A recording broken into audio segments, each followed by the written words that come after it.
Well, I'm starting to get a bit more work done on my V12 Sovereign Series 3, and I don't know, it goes back a few videos, but remember this thing had a pinhole fuel leak when I did the rust removal out of it. Unfortunately, we took enough rust out of it just to give it a pinhole, but it is such a big job to change that fuel tank, and being the shortcut man I am, I'm going to try and patch it. Yeah, and look, if it's only temporary, it's good. At least I'll have 2 fuel tanks running. So the plan is, I'm taking off this lower shroud here, which is a pain in the ass. There's 1 zillion nuts and bolts, and half the bumper bar's got to come off to get it off. I've nearly got it off, but once that's off, I'm going to patch it with proper putty that's meant to seal fuel tanks, but also I'm also going to repair the tank and line it with POR 15. Everyone's used it before. They said it's great. I've never actually used it because you've physically got to take the tank out to do it, but we're going to try and put it in the tank in situ, because the holes at the bottom, all I want this stuff to do is go to the bottom and seal it with, after a bit of prepping and that. I haven't really even looked at the instructions yet. Plus we'll use some, I've got a new one of these, so don't think I'm going to use this old one, but we've got some gas tank and radiator repair stuff. Just hopefully it'll work. Probably won't. Okay, see if we can get some of these last bolts off. Typical Jaguar, half these bolts are metric and half of them are imperial.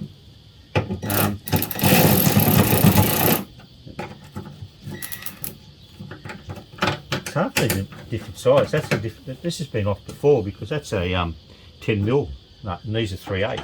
Huh. Yep.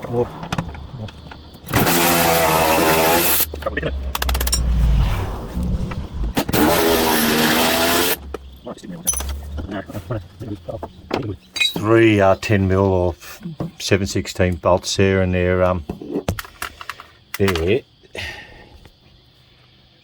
all covered in underbody sealer. So I think we might just take the wheel off to fix that up. Let's do that.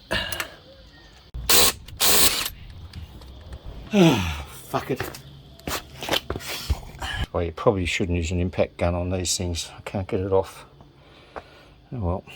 Okay, well there's 2. There's a Phillips there, and there's a 7/16 there, and the middle one's actually missing. So this thing has been off before, a long time ago, but it's definitely been off before.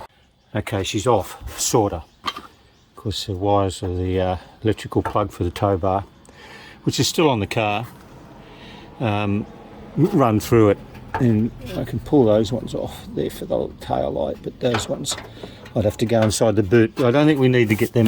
Let's have a look under here. Well, we can pretty much see where its leak is.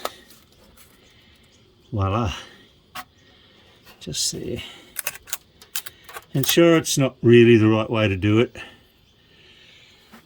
The tank really should come out. Mind you, we're sort of halfway there for it to come out now anyway. But anyway, we've got to take that resignator off to get this tank out.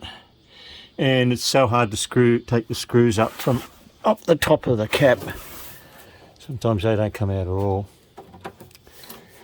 I'd love to get this tank going, so we're going to work on it. I'll do it. Oh. Okay, so I have a light shining under the tank, roughly where the hole is, and hopefully we might be able to just look in here and see that hole in the video. Is that it? Yeah, see that little dot there? Is the hole. Okay, holes are now patched. I found another little pinhole on this side, so I've covered it up, and they're not they're fully patched up now, but with the POR 15 I reckon that'll just be double strength in case there still might be a little bit of area where it might be ready to go through again. Anyway, let's get that stuff in. I have no idea if this is going to work or not.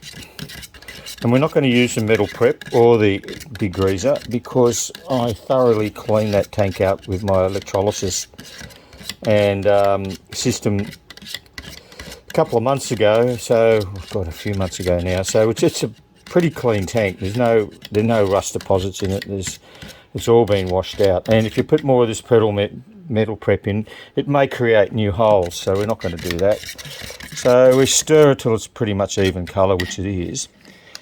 Now I'll just put this down. I'm going to use an old spray gun and spray it in.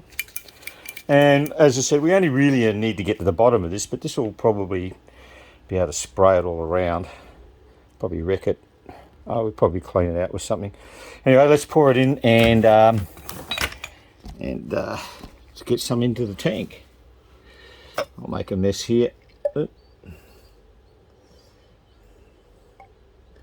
That'll do.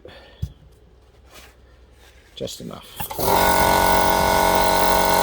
testing. That's actually working. Give it a go in the tank.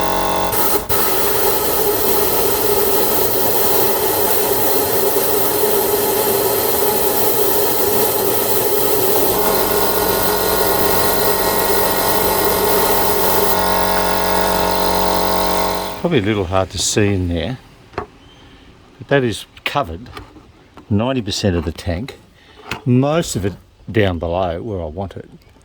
So if there's any other little holes that possibly we're getting close to going in there, that sealer is going to do the job.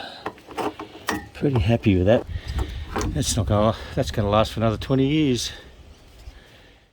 Well, it's following morning. I actually love this stuff. It coagulates really quickly after you spray it on, so you can't muck around with it once it goes in. And it goes hard within an hour or two. But now, that's only 12 hours old or less.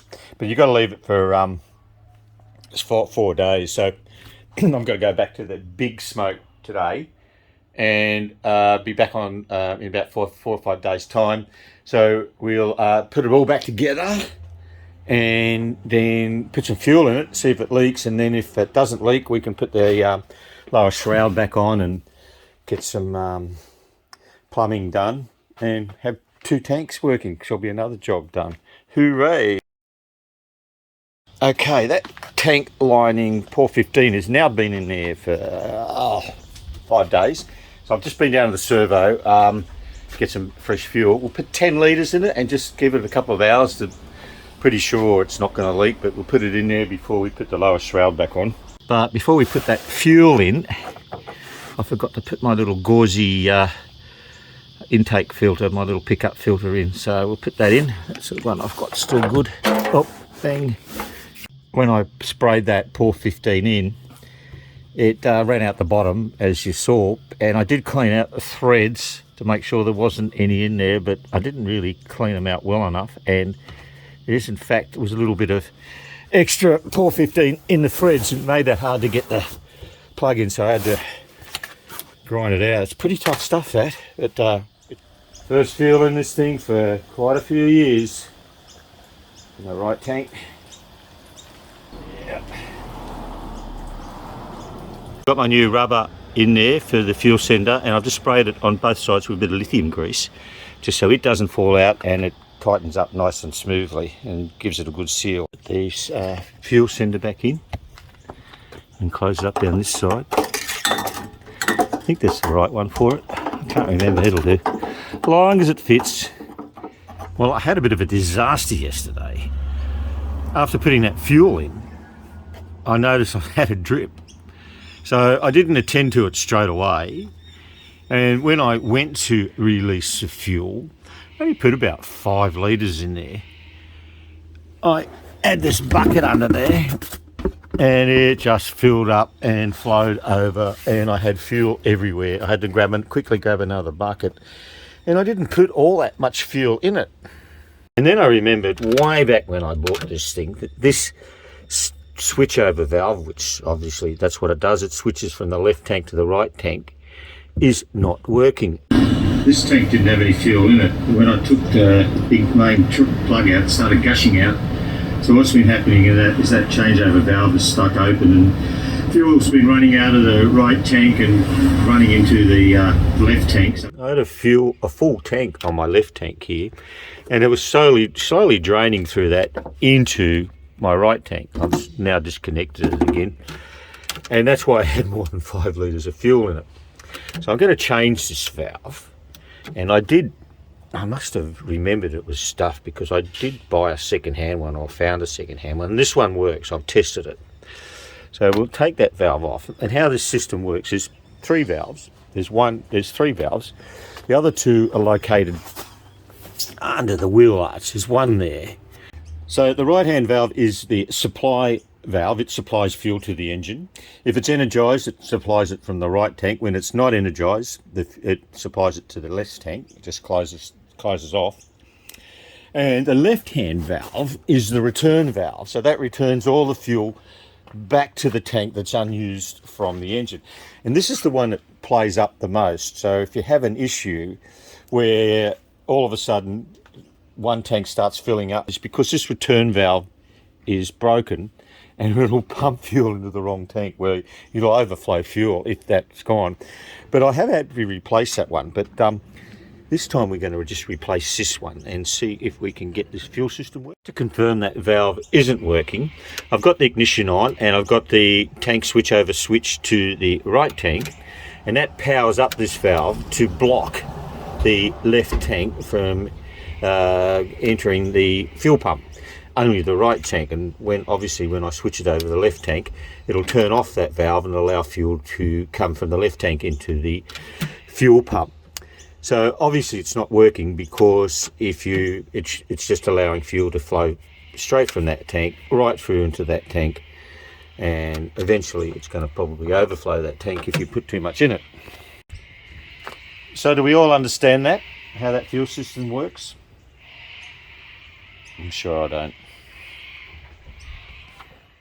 Well, just for shits and giggles, I've sprayed a bit of the this penetrating lubricant into this valve and gave it a couple of taps with a persuasions tool, and it's now working perfectly. The crook one that I took out of it, it doesn't matter. I mean, what it was, it probably just seized up a bit over the years and had a bit of rust in it. Well, lucky I got the old one to work. This second handy I put in there, it leaks. It must be leaking around that plastic seal there, or there. It's not leaking from the pipes. Pain in the ass, I'll have to change it back. Well, that's all right. I've still got one that works. Hopefully it works. Well, all back together. I'm so happy with that. I've still got to probably do a little bit more adjustment, getting that bumper nice and straight as possible. It's probably had a few bumps and dents over the years, so it's a little bit tricky to get it nice and straight. But the main thing is no leaks. We're very happy with that. That's one thing you've got to be careful of. Make sure those threads stay clean after you put that poor 15 stuff in it, because it's hard to get out of the threads. Anyway, well, I'm really pleased I've completed that last job. It's only taken me 2 years to do it. And a few other things that I've done in the last couple of months. We put a new radiator in this thing. Yeah, we bought that aluminium radiator off Easy Bay a couple of months ago, and it's installed. And in the same time, when we had all the front end off, I changed all the belts, but also had to change the harmonic balancer. This one was almost failing, so it was a good idea that we were able to get the radiator out and assess that at the same time. So we've got a new harmonic balancer in. But just a word of advice, if you're going to buy one of these aluminium radiators off Easy Bay, they're pretty cheap, but all the dimensions are just a fraction out right around the whole thing. Plus the inlet pipes for the automatic transmission cooler are a different thread. I think they're metric on the radiator, and I think they're VSB on the car. So we had to buy adapters for it. You can see there, we've just put little adapters on there, so the transmission lines would fit nicely. So if you've used that Poor 15 tank sealer before, let me know how you went with it. and whether you actually had to take the tank out or used it, or what do you think of it. And so we'll leave it at that. Thanks very much for watching. If you enjoyed the video, don't give it a thumbs up, and if you haven't subscribed, you can do that too. And as I mentioned, I love hearing from you guys. If you can leave a comment down below, it'd be much appreciated. And we'll catch you on the next one.